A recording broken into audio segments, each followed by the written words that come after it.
Bien, estimados participantes de nuestro curso de Inteligencia Artificial en Salud, nivel intermedio, soy el doctor Juan Carlos Bartolo Cato. Voy a presentar el tema del rol de la inteligencia artificial en la gestión de la información y el cuidado de la salud. Voy a pasar a proyectar la presentación.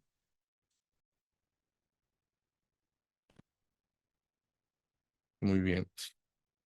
Y bueno, he preferido que para hablar, y bueno, me parece oportuno decir que para hablar de el rol de la inteligencia artificial en la gestión de la información, es importante hablar de qué es la información en salud, en qué consiste, qué componentes incorpora y qué es lo vigente para lo que es la data en salud, ¿no? Y entonces estamos viendo ahora nuestra primera diapositiva que habla de la salud basada en datos. Este diagrama está tomado de una publicación de Deloitte de Reino Unido, donde hablamos en una primera instancia de lo que es el ecosistema de la data en salud y de los datos en salud, donde vemos que podríamos considerar tradicionalmente a los servicios de salud como los principales y únicos, de cierta manera, interesados en la información y la data en salud, pero como pueden ver no es así, ¿no? Está también el interés del área de investigación y la academia, los componentes de desarrollo farmacológico, laboratorial, ¿no? El gobierno también, porque las políticas públicas se pueden basar y de hecho se basan en datos en salud y otros importantes agentes también que están participando de este ecosistema de los datos en salud. Por otro lado, los tipos de datos en salud van a haber variado en el tiempo, conociendo nosotros los tradicionales como los datos en salud provenientes de los servicios de salud propiamente dichos, la salud pública como este conglomerado de información de la población, de la investigación también, por supuesto, pero un nuevo tipo y conjunto de tipos de datos en salud relacionados a el nivel socioeconómico, los estilos de vida, los estilos de comportamiento, los hábitos en general. Inclusive actualmente consideramos el medio ambiente como parte de la información relacionada a la salud de las personas. Y todos estos nuevos tipos y los tradicionales tipos de datos en salud son los que van a ser pues el insumo para el entrenamiento y el mejor entendimiento de la salud por parte de algoritmos de inteligencia artificial. Entonces era importante mencionarlo para tener un poco la visión global de todo lo que es el ecosistema de los datos en salud. Y también considero importante que mencionemos el componente de lo que es la madurez digital. Todo lo que es la gestión de la información y la inteligencia artificial que la coadyuva tiene que ver con un nivel de madurez digital correspondiente. Acá vemos un modelo de 12 elementos tomados de un white paper, de un benchmarking en sistemas de salud digital, que creo que nos va a servir de una buena orientación acerca de qué estamos hablando cuando hablamos de madurez digital y a qué debemos un poco apuntar, ¿no? En primer lugar, están las políticas y la normativa y las regulaciones de un país relacionadas a la salud digital, ¿no? Nosotros respecto a, por ejemplo, inteligencia artificial en, en salud, en nuestro país tenemos a la ley 31814, la que se denomina ley que promueve el uso de la inteligencia artificial en favor del desarrollo económico y social del país. También la Ley General de Telesalud y otras normas múltiples relacionadas a la salud digital. Pero el hecho de tenerlas no es solamente lo importante, sino también qué tan amplias y profundas son en relación a la legislación y a la normativa que se instaura respecto a ellas, lo que estaría correspondiendo a un nivel de madurez digital determinado, ¿no? Por ejemplo, tenemos ejemplos positivos importantes mundiales, como el de Estonia, que tiene políticas relacionadas a registros médicos electrónicos, políticas relacionadas a receta electrónica, consultas electrónicas, inclusive ambulancias electrónicas. Y todo esto con un fundamento fuerte en interoperabilidad, ¿no?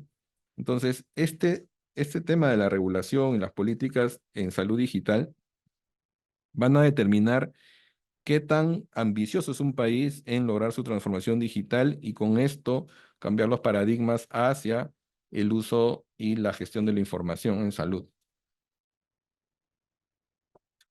En siguiente instancia, como elemento, tenemos lo que es el financiamiento y recursos, ¿no? Relacionado a las fuentes de financiación para la transformación digital. Esta puede ser muy variable en realidad.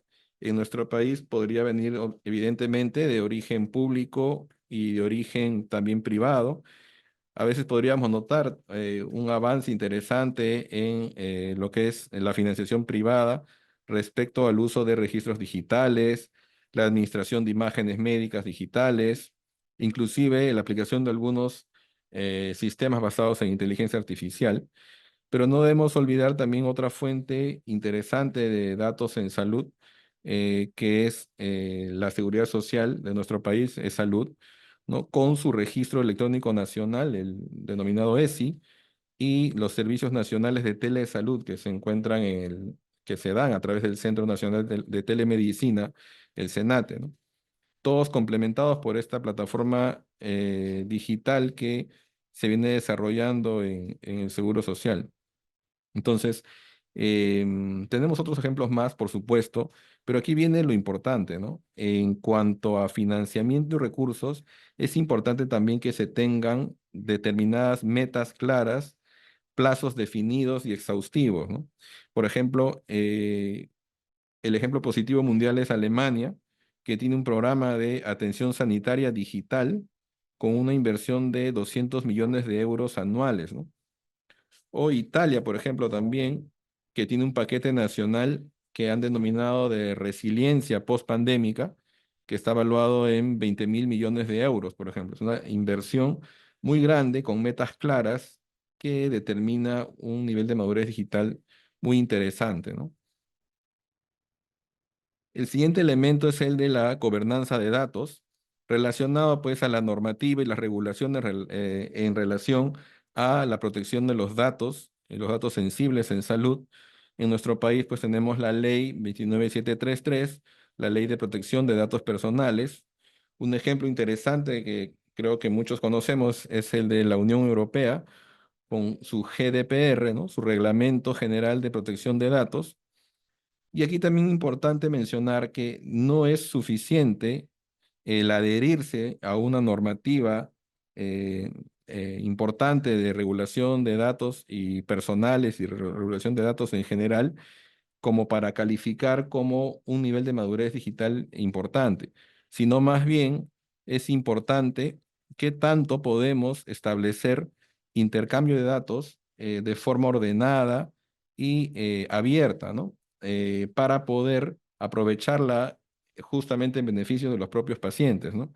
Hay ejemplos intermedios, por ejemplo, el de Italia, donde se requiere un permiso explícito de los pacientes para el acceso a los datos cuando se trata de instituciones privadas, ¿no? Cuando en el sector público sí podrían estar aperturados.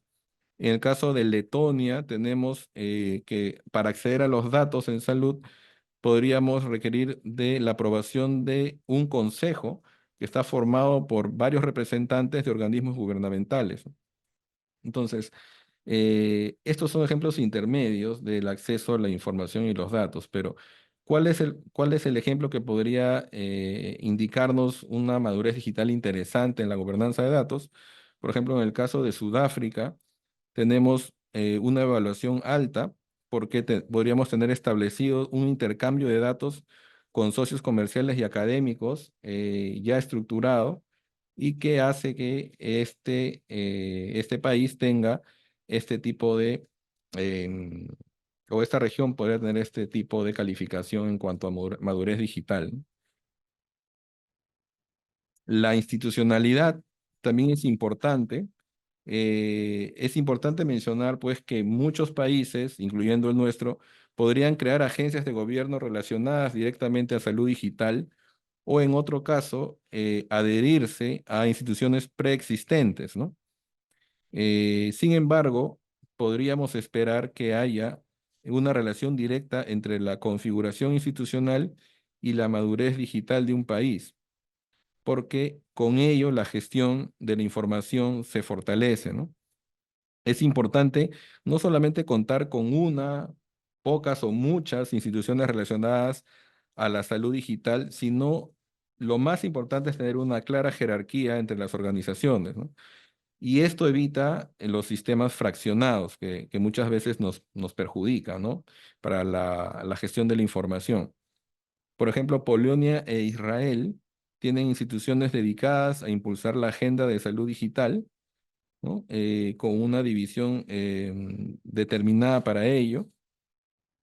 En el caso de otros países también podríamos hablar de otro tipo de jerarquías, pero en este caso lo más importante es el orden para la regulación y el acceso a la información a través de las instituciones encargadas.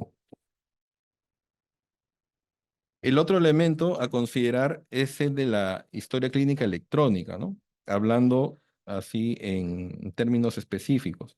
Pero en 2024, en el año que cursa, hablar de historia clínica electrónica no es solamente hablar de su existencia, sino qué nivel de cobertura tienen ya los sistemas, ¿no?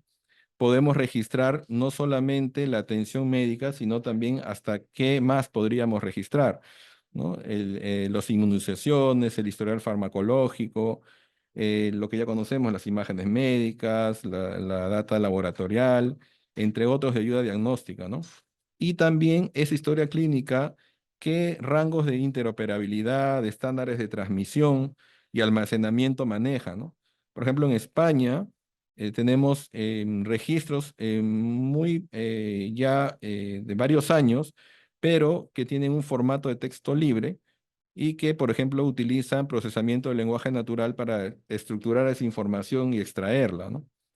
Y en otros ejemplos más positivos, mejores, tenemos a Austria, que tiene el sistema ELGA, que va a vincular o que está vinculando registros médicos de múltiples instituciones en un solo sistema al que pueden acceder tanto los pacientes como los médicos, ¿no? Estonia también es un ejemplo muy importante, bastante reconocido porque ya en el 2008 ha lanzado su historia clínica electrónica, la viene utilizando a nivel nacional y cubre ya en la actualidad el 100% de los pacientes de ese país.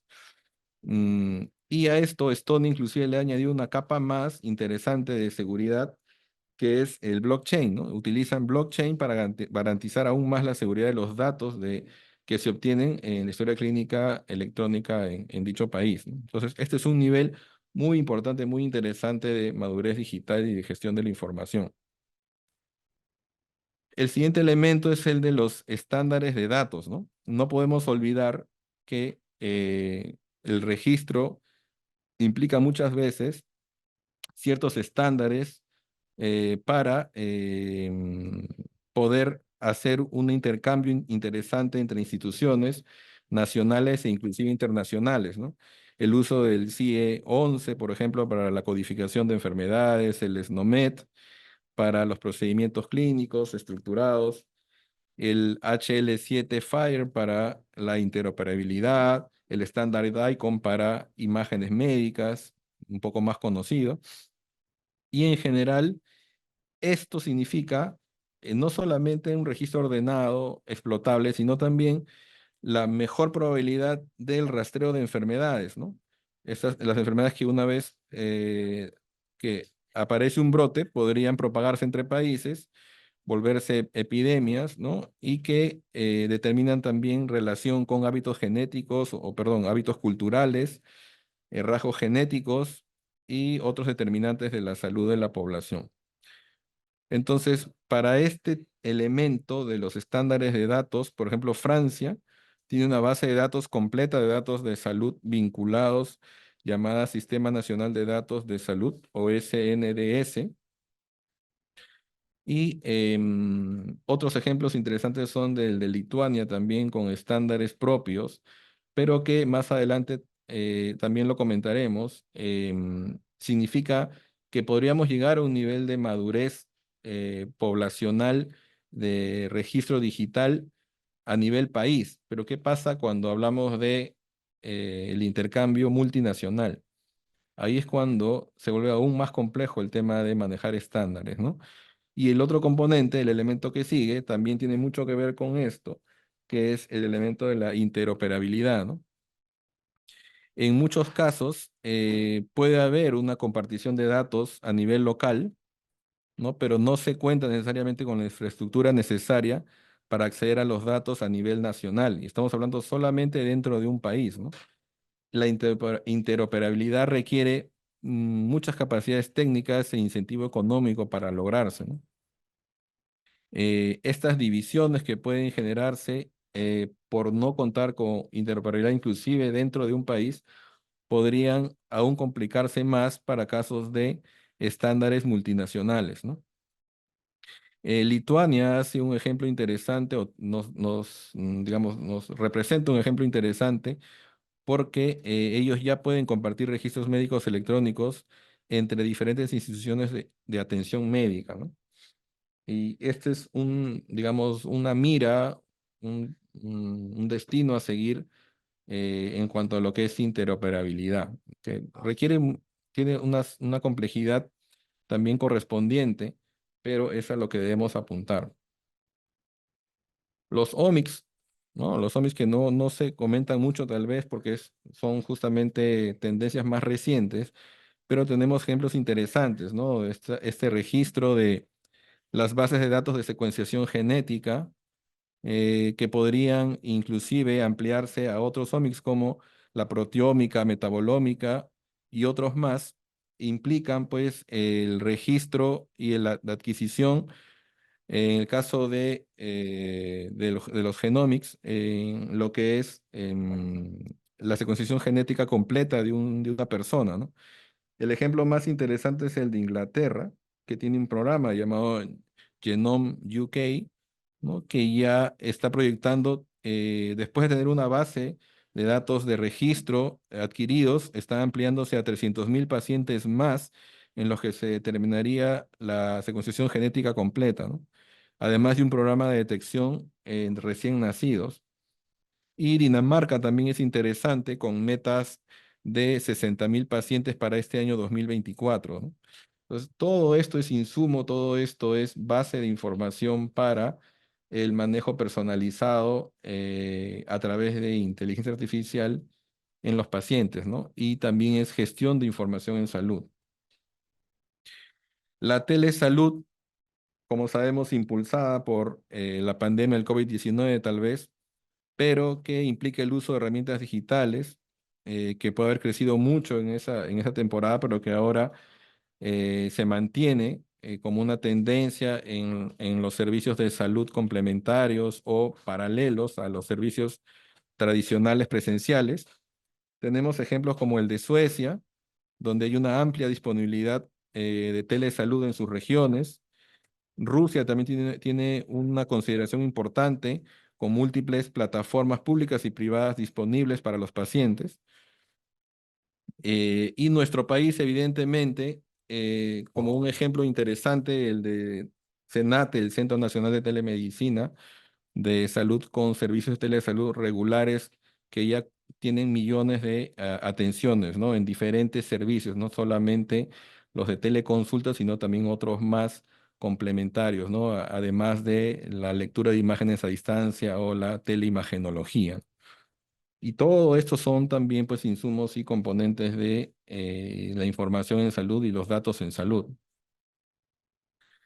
La inteligencia artificial también tiene ejemplos interesantes. Nuevamente Inglaterra tiene una estrategia nacional para la aplicación de inteligencia artificial, por ejemplo,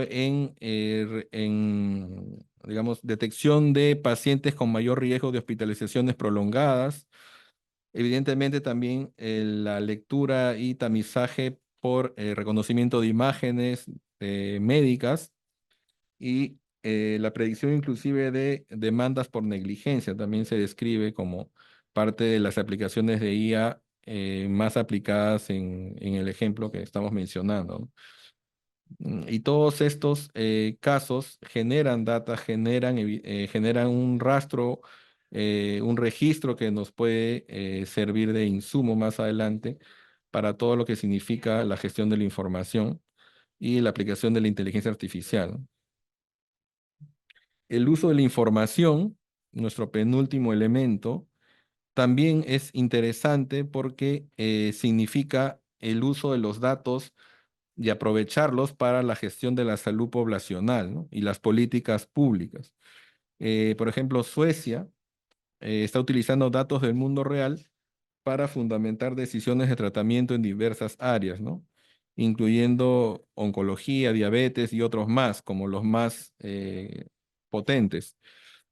Inglaterra ha iniciado un proyecto piloto denominado HEART, que utiliza datos genómicos, mira lo que le mencionamos hace un momento, en la atención de rutina para identificar a las personas con alto riesgo de desarrollar una enfermedad cardiovascular, por ejemplo, ¿no?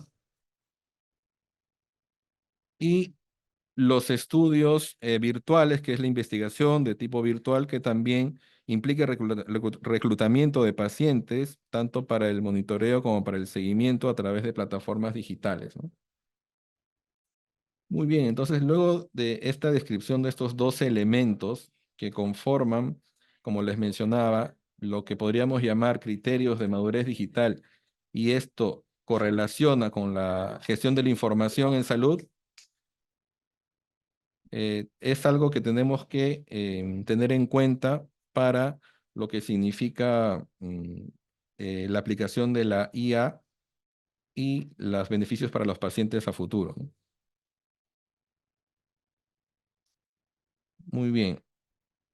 Entonces, nuestro último punto a revisar tiene que ver con la gestión de la información a través de uso de aplicaciones de inteligencia artificial en un ejemplo del recorrido de un paciente, ¿no? Este es un modelo creado para un reporte en salud digital.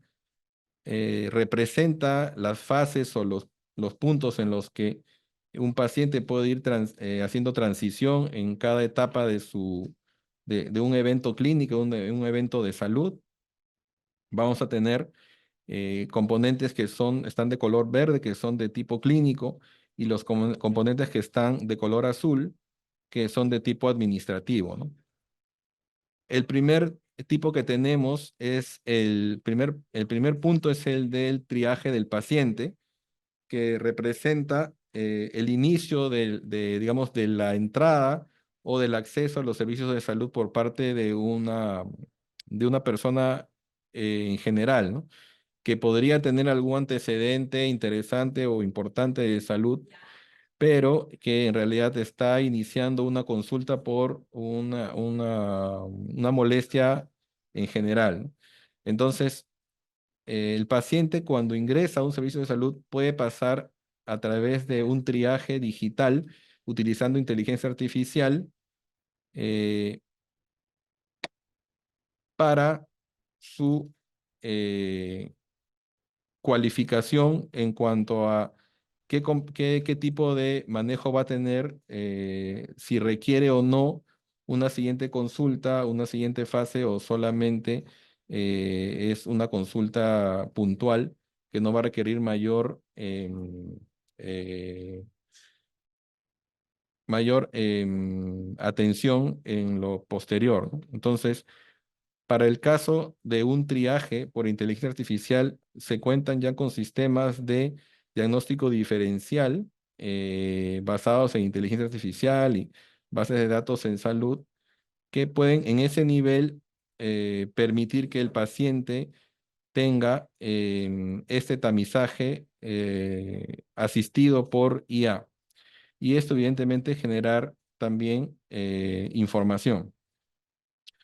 Luego, en una siguiente fase de tipo administrativo, tenemos lo que significa el agendar la atención del paciente. Si el paciente requiere ya agendarse una consulta con un especialista, probablemente requiera o de hecho va a requerir un agendamiento que coincida con los tiempos del paciente, con la oferta del servicio de salud o de la institución hospitalaria. Y eso también implica, por ejemplo, la administración de los servicios por sistemas autorregulados de gestión de el agendamiento. Tenemos sistemas para el caso de hospitalización, de control de camas y de oferta y demanda y de brecha de recurso humano, pero también podría significar el agendamiento oportuno tanto para los tiempos del especialista como para los del paciente. En una siguiente fase, y uno de los puntos tal vez más interesantes de lo que es la gestión de la información por inteligencia artificial, tenemos la atención ya clínica, la consulta médica propiamente dicha, ¿no? Y en la consulta médica, en los tiempos recientes, tenemos la aplicación de inteligencia artificial del reconocimiento de voz y la transición a texto a través de los diferentes componentes de la historia clínica, ¿no? Como ven en ese ejemplo real, en una consulta médica, a través de un sistema de inteligencia artificial ambiental, podríamos tener la grabación total de la consulta y de la entrevista médica y un sistema de inteligencia artificial ir registrando en los diferentes componentes de la historia clínica todo lo que se conversó y se determinó con el paciente, ¿no? Incluyendo sus antecedentes, su sintomatología, la anamnesis en general, ¿no? Los signos y síntomas, entre otros.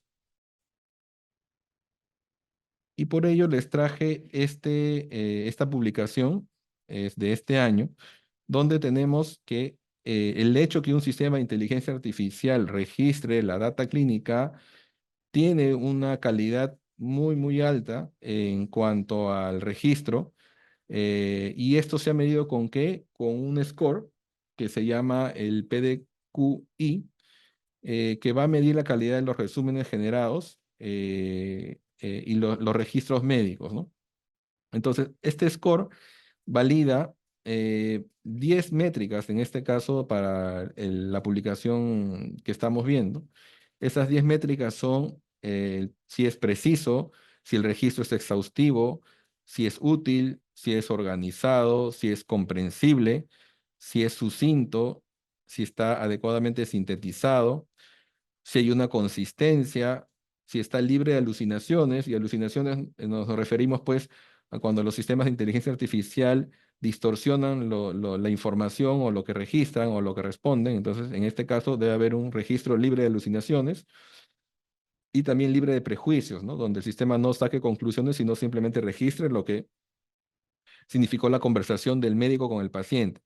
Entonces, a través de este score y en el gráfico de la izquierda van a ver cómo se han logrado niveles altos de rendimiento y se han generado notas de calidad, de muy buena calidad, generadas por inteligencia artificial luego de la grabación de la consulta médica, ¿no? Entonces, esto es muy interesante porque es la gestión de la información y una de las fases más críticas de la consulta y la atención médica, donde muchas veces el valor de oro del tiempo del médico está un poco distendido más en relación al uso del teclado y la computadora que a la atención propia y el examen del paciente, ¿no? Entonces, esta utilidad en la gestión de la información es una de las más importantes y está justamente ligada a la consulta médica propiamente dicha, ¿no? La estructura de datos en la parte administrativa, toda la información adquirida del paciente va a significar el registro, la estandarización a través de códigos y que finalmente va a traducirse en otros estándares que van a permitir la explotación de los datos a futuro, tanto para el paciente como para el beneficio de, por ejemplo, situaciones de investigación y mejora de la salud respecto, por ejemplo, a la salud personalizada, ¿no? Entonces, toda esta data también se puede analizar a través de IA, a través de estándares y significar un registro importante para el futuro del paciente y en general de la salud de la población. En un siguiente paso tenemos, evidentemente, los test diagnósticos o los exámenes de ayuda diagnóstica. Para el ejemplo, podríamos tener un paciente al que se le adquiere una muestra de sangre para evaluación, donde hay una determinación, pero esta determinación también podría tener digamos, una, un preresultado a través de un sistema de análisis por inteligencia artificial, ¿no? Específico para ciertas determinaciones que en el futuro podría tener mucha más amplitud. Pero este diagnóstico también laboratorial también es asistido, puede ser asistido por inteligencia artificial y generar datos en salud, evidentemente. Cuando se adquieren imágenes médicas, pues una de las formas más potentes de la aplicación de la inteligencia artificial es el reconocimiento de imágenes, como ustedes saben. Y al adquirir imágenes, pues evidentemente podemos tener em, sistemas de inteligencia artificial para el tamizaje de lesiones que en algún caso podrían, primero, no necesariamente ser detectadas en primera instancia por el médico radiólogo y en segunda instancia también servir de elemento de optimización de los tiempos del médico radiólogo para evaluar casos y lesiones que son mucho más complejas y tal vez tener menos incidencia en casos y imágenes con lesiones menos complejas, ¿no? Pero ya un sistema de inteligencia artificial tiene la capacidad de hacer detecciones importantes en varios tipos de imágenes médicas, ¿no? El ejemplo que ven es un ejemplo de una radiografía de tórax, ¿no? Pero también existen, como ustedes sabrán, evaluación por inteligencia artificial de imágenes de tomografía, de resonancia, entre otros más, ¿no? Muy bien. Y luego de todas las evaluaciones, ocurre una disquisición clínica y una determinación del tratamiento del paciente. Y esto también puede ser asistido, ¿no? Como he expuesto en anteriores oportunidades, la inteligencia artificial no solamente tiene el poder de coadyuvar en situaciones específicas de la evaluación del paciente, sino que una de sus finalidades más interesantes es la capacidad integrativa, ¿no? La integración de las diferentes fuentes de datos de información del paciente, no solamente de sus evaluaciones, de su historia clínica, sino también de sus omics, ¿no? De su genética, la información de evidencia clínica también en cuanto a la información académica respecto a las patologías. Entonces, todo ello puede ser integrado por un sistema de inteligencia artificial y ser una herramienta muy importante para la asesoría del médico y la mejor determinación para el beneficio del paciente. Miren cómo estamos recorriendo muchas de las fases que reconocemos en una atención, en un ciclo de una atención de un caso clínico de un paciente y cómo en todas las fases la inteligencia artificial puede intervenir.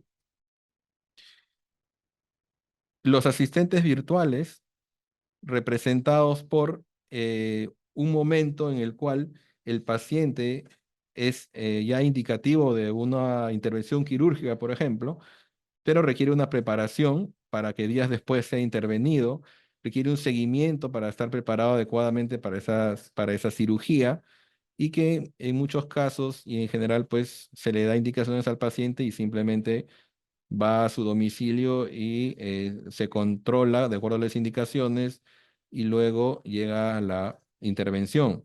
Sin embargo, un asistente virtual por inteligencia artificial alimentado con estas instrucciones podría ser un formato de seguimiento y monitoreo muy importante de nivel prequirúrgico, ¿no? Y esa también es una forma de aplicación y gestión de la información a través de inteligencia artificial. Entonces, estos asistentes virtuales a través de avatares o a través de algún otro ejemplo de aplicación, como chatbots también más conocidos, podrían ser de mucha utilidad para que el paciente llegue realmente preparado como se esperaba hacia una intervención quirúrgica, ¿no? Y si hablamos de intervención quirúrgica, ¿por qué no hablar ¿no? De la cirugía robótica, ¿no? Donde podemos lograr no necesariamente la atención remota, sino el acceso a un nivel de precisión no esperable con anterioridad a través de la intervención quirúrgica por equipos robóticos, ¿no? Es decir, el robot no opera, pero es un elemento extensivo de la capacidad del cirujano para tener mayor precisión en diferentes situaciones. Y además, esto complementado, si hablamos pues de la pieza quirúrgica y de alguna obtención de alguna pieza de biopsia, esto puede ser evaluado también por inteligencia artificial a través de la anatomía patológica, ¿no?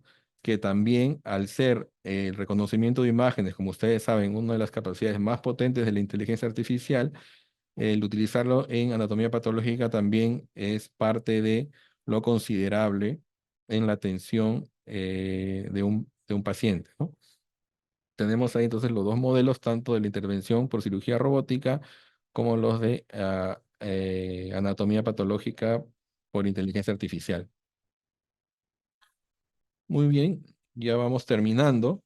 El ciclo de, digamos, el ciclo de la gestión del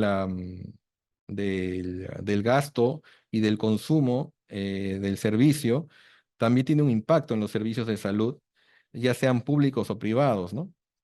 A veces a esto lo pasamos por alto como se trata de un servicio público, pero no debería ser así. Como usuarios, tanto médicos como no médicos, es importante este componente y también al tener una administración y una gestión de información por inteligencia artificial, podríamos optimizar este revenue o este retorno del gasto a través de una buena administración y un buen análisis, ¿no? De la información. Y este es uno de los componentes administrativos de todo lo que es una atención clínica de un paciente. Y por qué no mencionar, último y no menos importante, como se dice, el monitoreo remoto, ¿no? El monitoreo remoto también puede ser una realidad si se aplica adecuadamente, ¿no? Es cierto que requiere muchas veces de equipamiento específico que no necesariamente está, digamos, en potestad de adquirirse por el paciente, en potestad de todas las realidades, pero también existe el monitoreo remoto por telemedicina, por telesalud, donde el paciente puede tener un seguimiento postquirúrgico, como para el caso del ejemplo, de forma remota y no necesariamente presencial, ¿no? Y es mucho mejor tener un seguimiento consecutivo y permanente de un paciente remoto que uno muy aislado y tal vez ausente por la vía presencial. Entonces, el monitoreo remoto también es una realidad, es viable y cuando se trata de muchos datos, ahí es donde entra la inteligencia artificial, ¿no? El monitoreo remoto por inteligencia artificial significa el análisis de estos grandes volúmenes de datos que se dan 24/7 al tener equipos de adquisición de información biofísica en los pacientes, ¿no? Entonces, esta gran cantidad de datos no se pueden evaluar humanamente por los médicos, entonces requiere una extracción de información relevante a través de sistemas de inteligencia artificial. Entonces, ahí es donde interviene la gestión de la información por inteligencia artificial en el monitoreo remoto. Muy bien.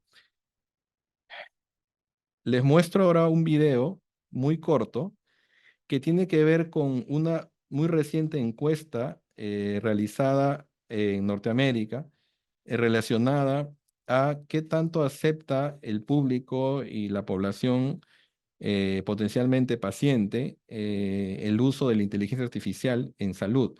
Pero también el video muestra, y lo van a ver, cómo es que se empieza a hacer un registro de la conversación médico-paciente para que a través de inteligencia artificial se puedan tener esos datos ya dentro de la historia clínica sin que el médico involucre tiempo en digitarlos y en mirar la pantalla en vez de mirar y conversar con el paciente, ¿no?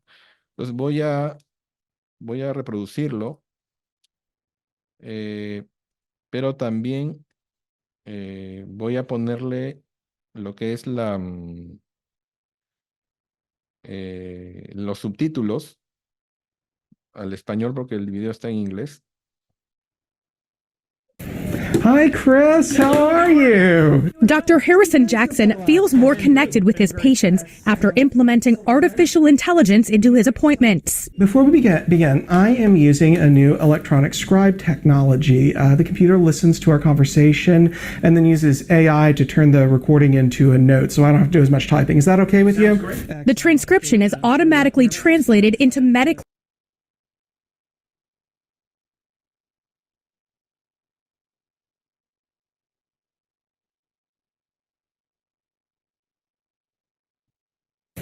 Hi, Chris. How are you? Dr. Harrison Jackson feels more connected with his patients after implementing artificial intelligence into his appointments. Before we begin, I am using a new electronic scribe technology. The computer listens to our conversation and then uses AI to turn the recording into a note, so I don't have to do as much typing. Is that okay with you? The transcription is automatically translated into medically used.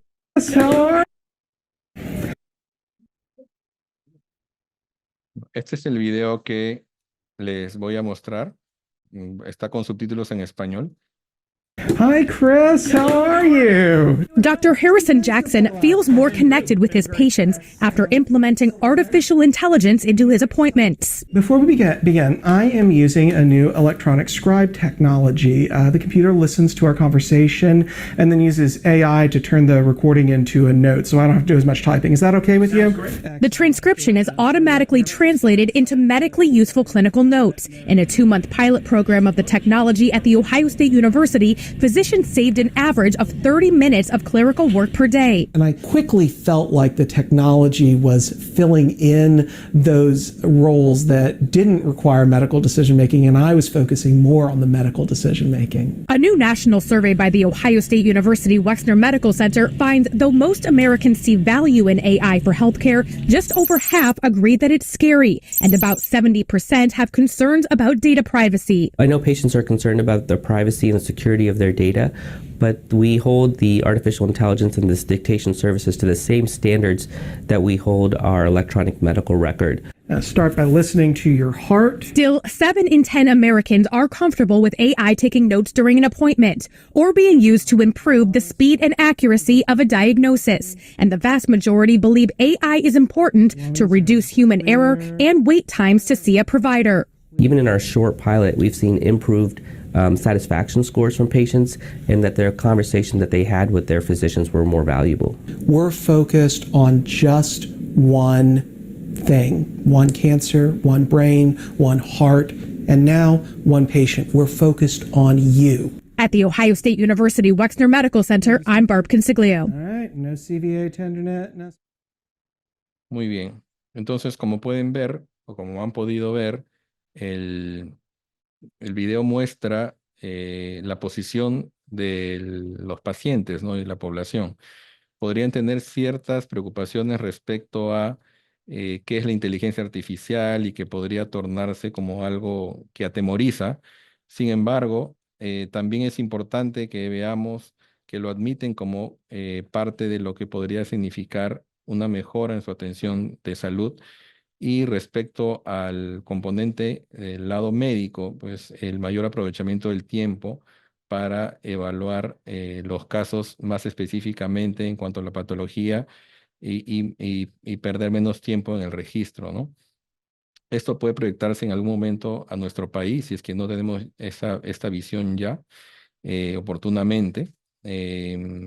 También se menciona el hecho de que los pacientes proyectan que el uso de su información podría estar en riesgo con la inteligencia artificial o la aplicación de inteligencia artificial. Sin embargo, y ahí se menciona, pues los estándares que utilizamos para proteger los datos en salud no tienen por qué ser diferentes de lo que utilicemos para aplicar herramientas de inteligencia artificial. Muy bien, nuestras conclusiones. En primer lugar, consideramos que no podemos hablar de gestión de la información en salud si no tenemos completo el ecosistema de datos en salud, como lo hemos mencionado al inicio, ¿no? En segundo lugar, la inteligencia artificial y su aplicabilidad es inherente a un estatus de madurez digital correspondiente, ¿no? Todos estos 12 elementos que hemos mencionado, que hemos un poco dilucidado uno a uno, significan un nivel de madurez que va a ser correspondiente con qué tanta aplicabilidad vamos a tener para nuestras herramientas de inteligencia artificial y sobre todo también para el desarrollo y el afinamiento de herramientas de inteligencia artificial para nuestros pacientes y nuestra población. En tercer lugar, los elementos como gobernanza, interoperabilidad, ¿no? Gestión de información, presupuesto, interoperabilidad que ya se mencionó, entre otros más, son factores que tienen un impacto directo en nuestras capacidades país, ¿no? Para la aplicación de herramientas y para la gestión de la información, sobre todo. En cuarto lugar, la utilidad de la inteligencia artificial se relaciona a medicina personalizada, es correcto, pero también a su aplicación a escala nacional, ¿no? Y si hablamos de una escala multinacional, en la aplicación de la inteligencia artificial y los estándares tienen muchos más retos, pues, ¿no? Entre ellos, la interoperabilidad, ¿no? A la cabeza. Porque si hablamos, y como lo mencionamos en diapositivas anteriores, si hablamos de que hay cierta complejidad en lograr los estándares dentro de un país propiamente dicho, imaginemos pues lograr estos estándares universales a nivel multinacional, ¿no? Entonces, este es un reto importante que enfrenta, creo que la población mundial, si es que vamos a en algún momento suponer tener muchas más herramientas y más potentes para su uso en salud basados en inteligencia artificial.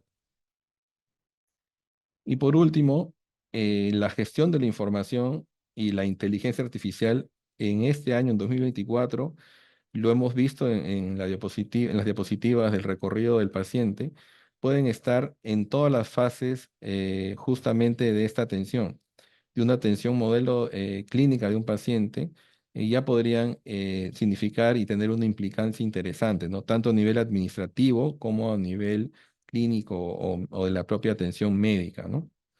Entonces es importante considerar ello porque sabemos pues que los sistemas, los software en general basados en sistemas digitales tienen una propensión a evolucionar, ¿no? Y su evolución es hacia ser más precisos, más potentes, más capaces. Entonces, si estamos viendo herramientas que ya son aplicables, que podrían tener ciertas limitaciones, pues probablemente estas ya no sigan existiendo más adelante. Entonces, es importante mirarlo de esa manera y estar preparados para ello, ¿no? Muy bien, y eso es todo por nuestro tema. Muchas gracias por su atención y mucha suerte con nuestro curso de Inteligencia Artificial en Salud. Gracias. Muchas gracias, doctor. Voy a detener la grabación.